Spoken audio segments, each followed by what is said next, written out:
Okay, here's the thing. Sarama, the dog who found the light, long before dogs guarded the gates of the dead. One divine hound was sent into darkness for a different reason, not to watch a tomb, not to hunt a soul, not to frighten the living. She was sent because something precious had vanished. Her name was Sarama. In the ancient Vedic hymns of India, Sarama appears as one of the earliest sacred canine figures. But she is not a monster, not a death hound.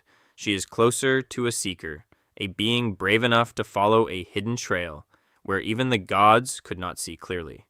The story begins with theft. The Panis, mysterious beings of darkness and concealment, had stolen the sacred cows of the gods and hidden them inside a distant cave. These cows were more than animals. In Vedic imagination, they could suggest wealth, nourishment, sacred power, and even the return of light. So when they disappeared, the loss was not only material, it was cosmic. The gods needed someone who could cross into uncertainty without being swallowed by it, someone whose senses could find what had been buried, someone who could hear the faintest trace of truth behind stone, shadow, and temptation. They sent Sarama. She reached the cave, she found the stolen cows, and when the Panis tried to win her over with promises of treasure, she did not stay. She returned with the truth.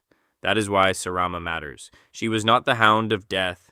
She was the one who entered darkness first and proved that what is lost can still be found. Wepwawet, the one who opens the road. In ancient Egypt, death was not simply an ending. A soul did not just disappear into silence. A king did not simply lie beneath stone. Beyond the tomb, there were roads no human foot had walked, gates no living hand could open, powers that waited in the dark between worlds. Before anyone could pass through, the way had to be opened. That was the role of Wepwawet. His name is often translated as Opener of the Ways. He appeared in canine form, sometimes jackal-like, sometimes wolf-like, always standing upright, alert, ready to move. Because of this, he is often confused with Anubis, but their roles were not identical. Anubis stood close to the dead body, the tomb, and the weighing of the soul. Wepwawet moved ahead. He belonged to roads, transitions, royal processions, warfare, and the dangerous passage from one state of being to another. In ceremonies, his image could be carried at the front, not as decoration, but as a sacred signal. The path was being prepared. Imagine torchlight moving across temple walls, priests chanting through smoke, a royal standard rising above the crowd, and at the very front, the silent canine figure of Wepwawet leads the procession forward. He is not the judge, he is not the final guardian. He is the first step into the unknown.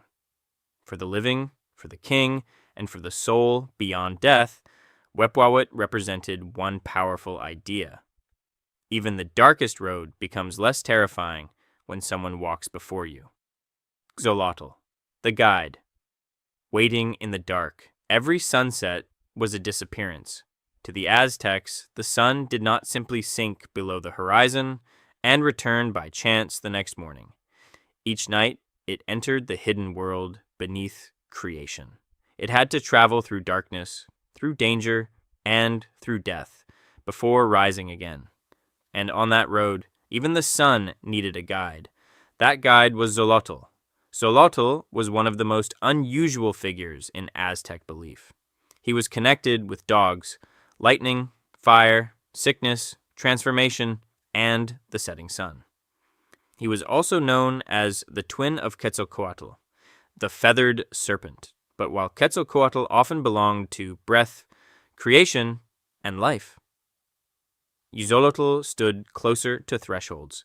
The moment daylight fails, the moment a body becomes a memory, the moment one world turns into another. His role was not only cosmic, it was deeply human.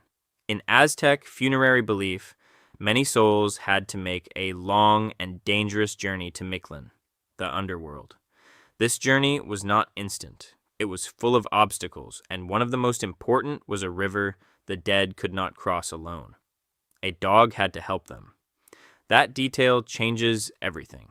Dogs were not only animals beside the home, or companions by the fire. In death, they could remain companions still, guiding the soul when family, voice, and sunlight were all gone. Xolotl embodied that sacred bond. He was not a beast waiting to punish the dead. He was the guide at the crossing, the last loyal presence on the road when the world of the living had finally fallen silent. Anubis, the god beside the dead. A tomb in ancient Egypt was never just a place to leave the dead. It was a doorway. Behind sealed stone, painted walls, and wrapped bodies, the Egyptians imagined a journey continuing beyond sight. The body had to be preserved. The name had to be remembered. The soul had to pass through judgment before it could enter eternity. And beside that dangerous passage stood Anubis. He is one of the most recognizable gods of ancient Egypt, a human body with the head of a black jackal, or sometimes a full jackal stretched silently above a tomb. To modernize that image can feel frightening.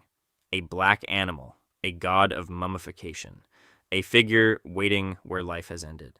But Anubis was not imagined as evil. He was protection.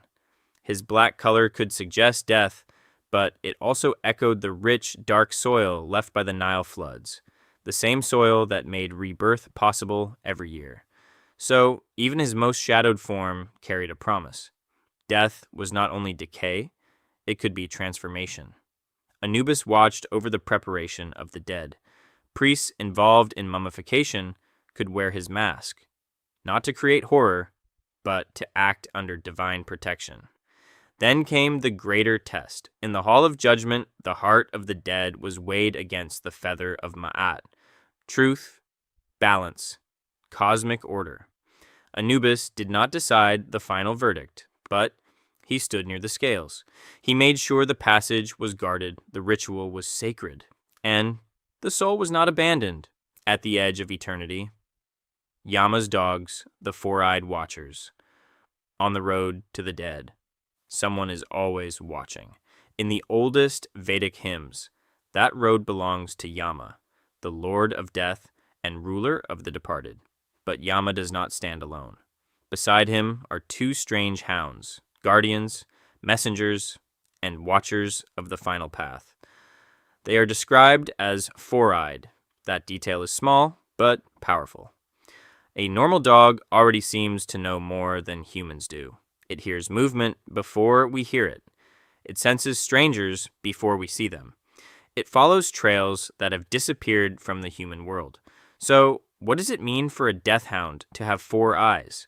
Perhaps it means seeing in two directions at once, toward the living and toward the dead.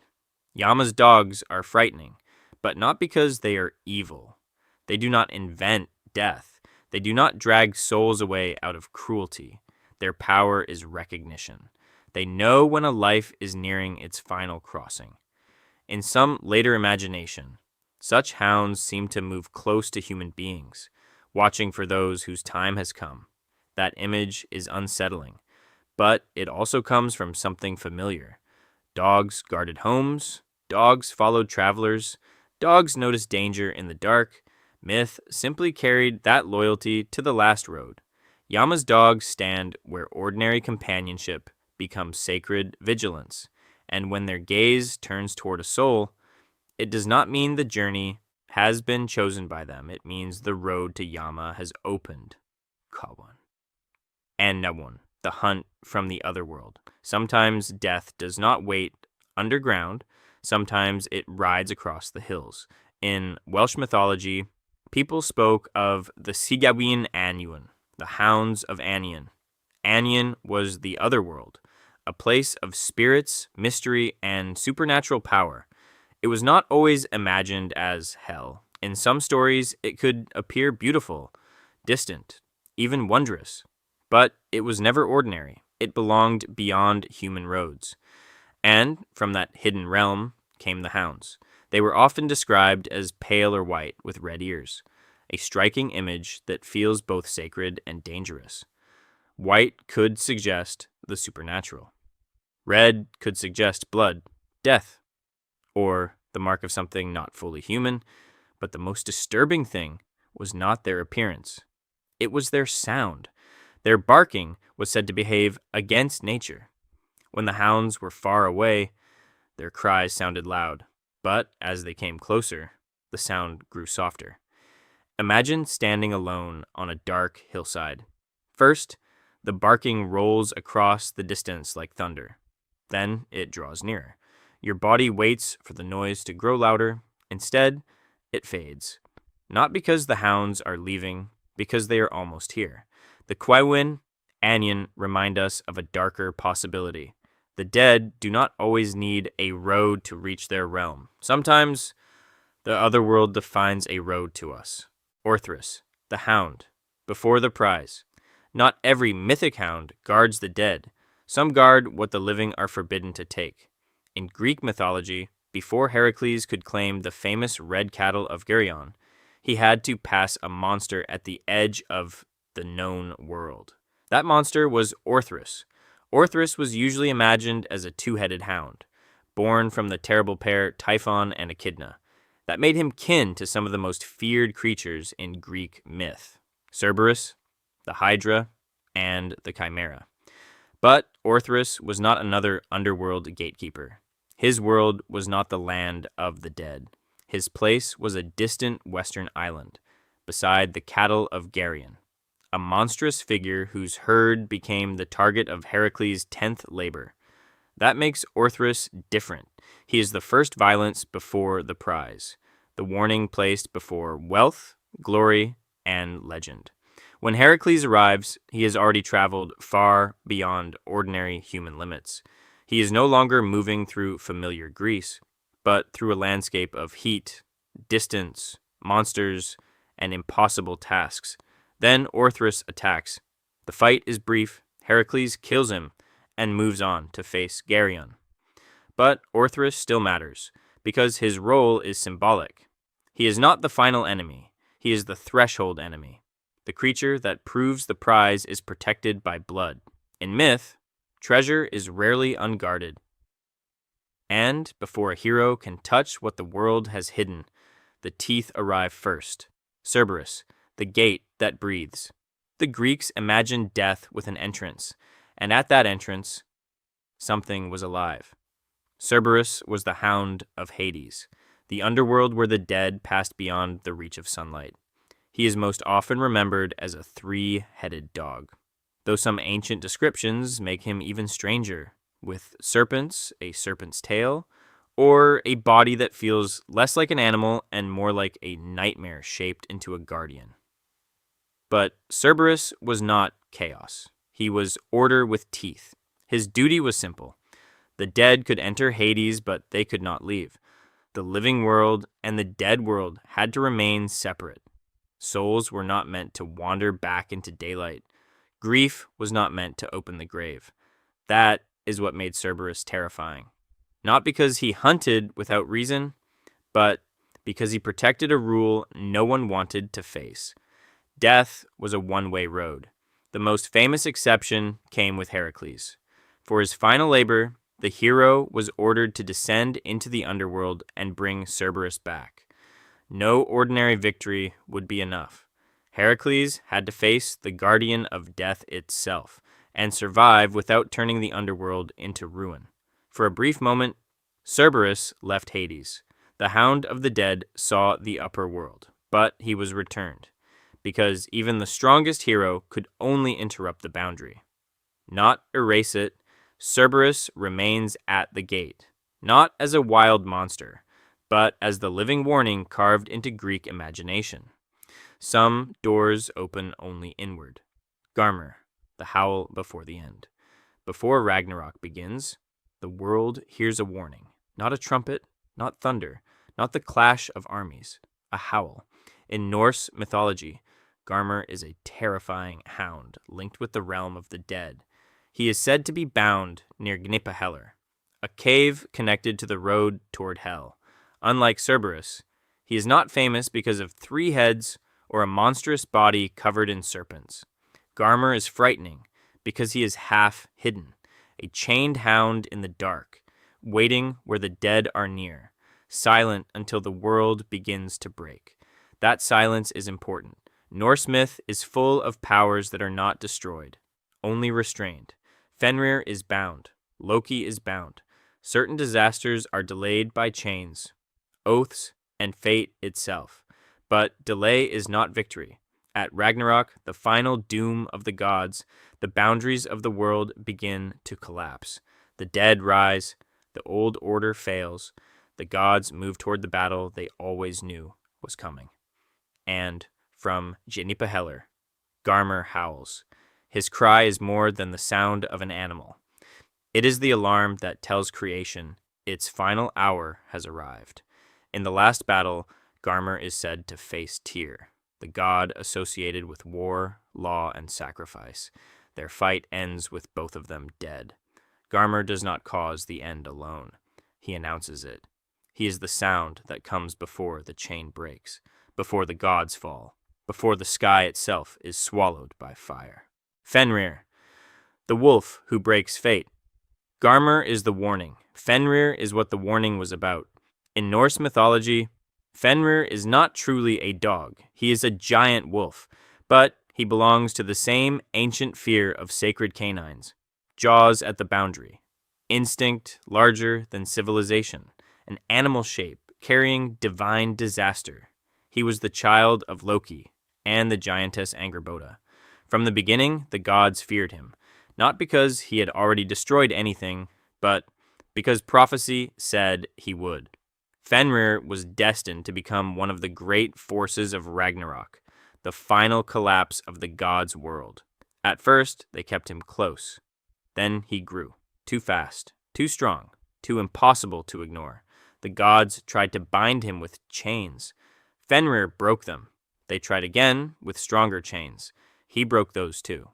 Finally, the dwarves made Gleipnir, a magical binding that looked soft and thin, almost harmless, but it was stronger than anything forged by ordinary hands. Fenrir did not trust it. He agreed to be bound only if one god placed a hand inside his mouth as a pledge. Only Tyr stepped forward.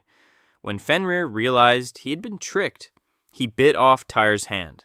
The gods had trapped the wolf, but they had not changed the future. At Ragnarok, Fenrir breaks free. He rushes into the final battle and faces Odin, the All-Father. And the prophecy ends in terror. Fenrir devours him. That is why Fenrir is more than a monster. He is fate with teeth, chained for a time, feared by gods, and waiting for the day every binding fails.